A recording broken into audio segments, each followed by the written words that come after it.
Lyon avait toujours été cette ville qui vous enveloppait doucement, comme un vieux pull réconfortant. Chaque coin de rue racontait une histoire, chaque café bruissait de conversations secrètes.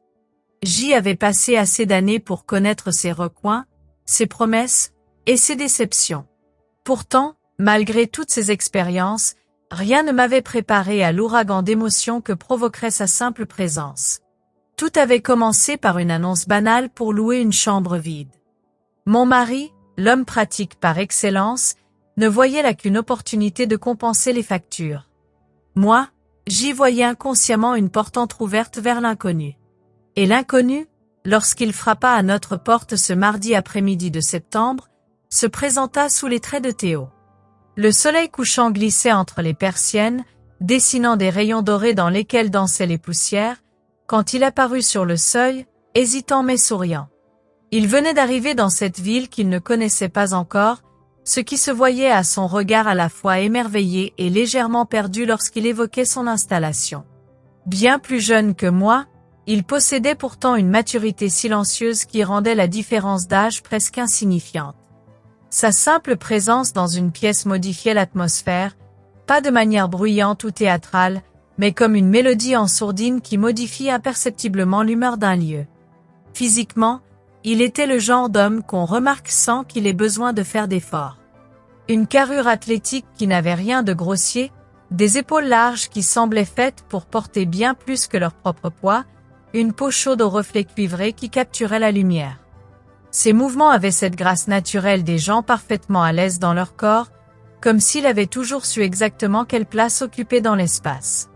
Et sa voix, cette voix grave et douce à la fois, semblable à un instrument de musique qu'on aurait envie d'écouter encore et encore. Les premières semaines, j'ai maintenu une distance prudente.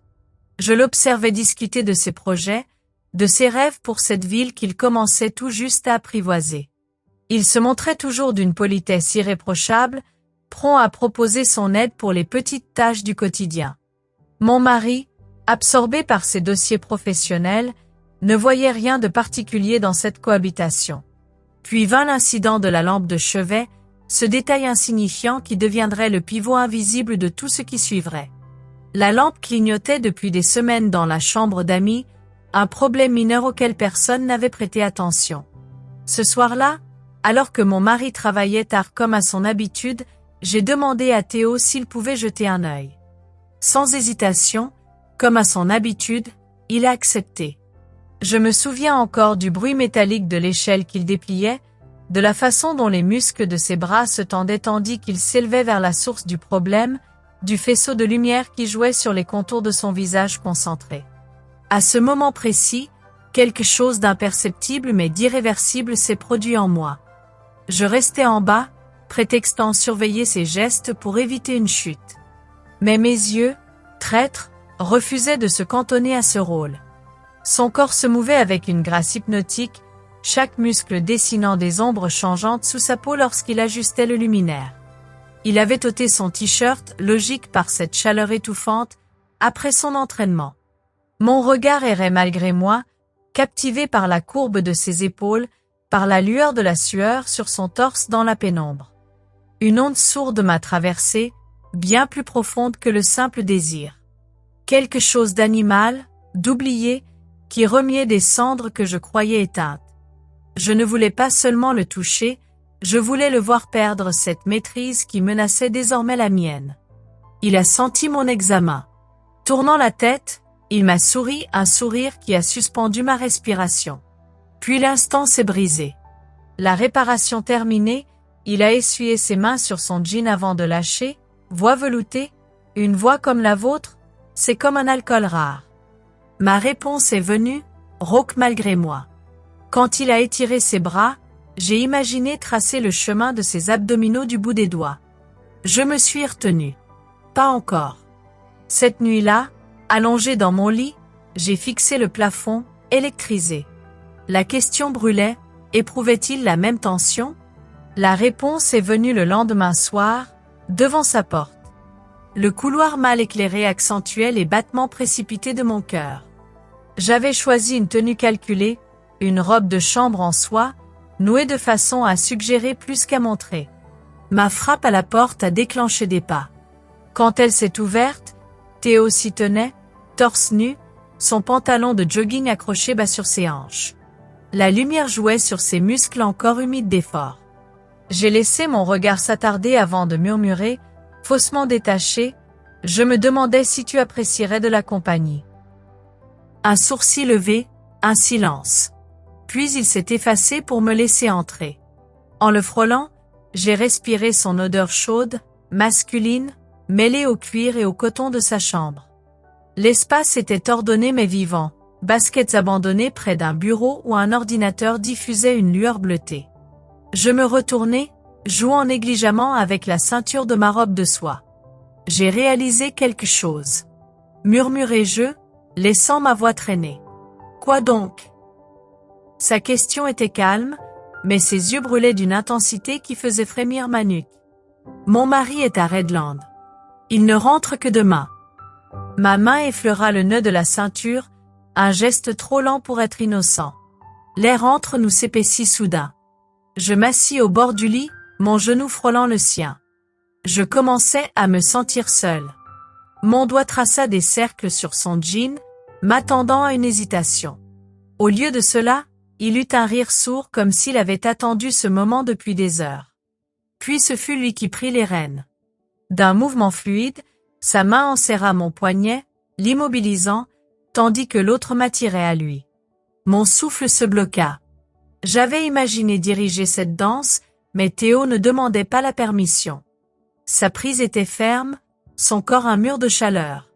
Quand ses lèvres trouvèrent les miennes, ce ne fut pas une question, mais une affirmation. Je m'abandonnai, mes doigts s'accrochant à ses cheveux, ma robe glissant pour révéler une épaule. Sa main captura ma peau nue avec une lenteur calculée, faisant naître des frissons dans mon dos. « Tu croyais mener le jeu ?» murmura-t-il contre ma gorge, ses dents effleurant ma clavicule. Je me cambrai, mais il refusa de se précipiter. Chaque baiser, chaque caresse était dosée pour me faire perdre pied. J'étais la proie, et c'était enivrant. La nuit s'étira en soupirs et en murmures. À l'aube, quand la lumière filtra à travers les stores, elle dessina des arabesques dorées sur son dos endormi. Je n'avais pas fermé l'œil, trop occupé à graver dans ma mémoire la courbe de ses hanches, le poids de son bras sur ma taille. J'étais venu pour un jeu d'adulte. Il en avait fait une reddition. Je me soulevai sur un coude, traçant du doigt les vertèbres saillantes de son dos endormi. Sa peau irradiait une chaleur persistante, souvenir vivant de la nuit où il avait renversé tous mes plans. J'avais cru mener la danse, il en avait composé la musique. Chaque caresse, chaque morsure avait été une révélation, il devinait mes désirs avant que je ne les formule. Je quittai le lit sans bruit, enroulant ma robe autour de mon corps meurtri, une douleur exquise, preuve tangible de ce que j'avais laissé faire. Dans la pénombre du couloir, ma chambre me parut soudain étrangère. La salle de bain embuée devint le théâtre de mon examen. Dans le miroir, une femme aux lèvres tuméfiées, aux yeux brillants d'une fin nouvelle me regardait. L'eau brûlante ne lava rien, ne calma rien. La journée se traîna, parasite. Mes mains triaient des paperasses, rangeaient des livres, tandis que mon esprit rejouait inlassablement ses mains sur mes hanches, sa bouche sur ma nuque. Quand le soir tomba, je frappai à sa porte sans prétexte. Il ouvrit, vêtu seulement de ce pantalon trop lâche. Son regard amusement et voracité mêlés me transperça. Aucun mot. Juste ses bras qui m'enlevèrent avec une facilité obscène, son corps qui m'écrasa dans le matelas. « Tu reviens vite » murmura-t-il contre mon cou. Ce n'était pas une question. Je n'étais plus celle qui contrôlait. Je haletais, je suppliais, je mordais. La nuit se déchira en soupirs et en rires étouffés. À l'aube, vaincu, je compris, il n'y aurait plus de retour. Troisième nuit. Troisième frappe à sa porte. Cette fois, quand il apparut, je posai ma main sur son torse, le fis reculer. Ma robe glissa au sol dans un chuchotement de soie. Son souffle se bloqua. Alors, ironisa-t-il, mais ses pupilles avaient déjà avalé l'espace entre nous. Ses mains encerclèrent ma taille avec une assurance qui me fit frémir. Chaque effleurement était une promesse, ses doigts remontant le long de mes flancs, assez léger pour éveiller ma peau, assez ferme pour m'arracher un gémissement. Quand il me souleva contre la porte, mon dos rencontra le bois froid tandis que son corps brûlant m'écrasait. « Tu m'aimes comme ça ?» murmura-t-il à mon oreille. Sa voix, rauque, fit vibrer mes nerfs. Je ne répondis pas.